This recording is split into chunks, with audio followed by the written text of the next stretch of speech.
Hello, how you doing? Today I'm going to be showing you how to replace your wiper blades on your Volkswagen.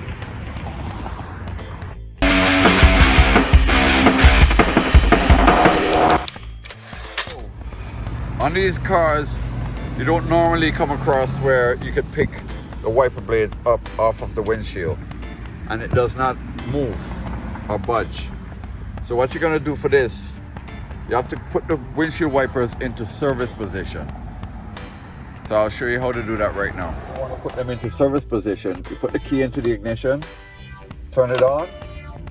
Once the ignition is on, turn it back off and just touch that. And the windshield wipers will go up and they will go. Okay, so now I have here, this is the wiper blade that I got the car with.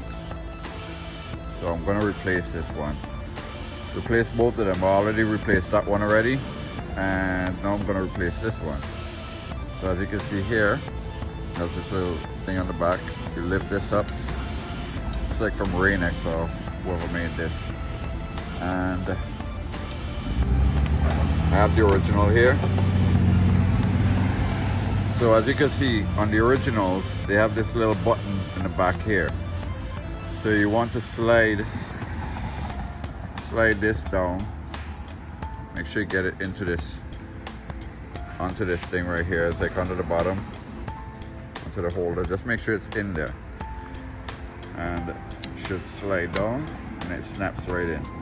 So you can see that one there bruised the outside, so it's not the original.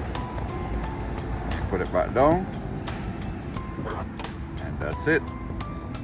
And that's how it's done. Quick and easy. It's not really that hard, but it could be a pain in the butt for somebody. So hope this video helps at least one person. If you guys having a good day, make sure you stay safe, wear your mask if you have to wear your mask and wherever you live, and see you in the next one. Take it easy. Bye.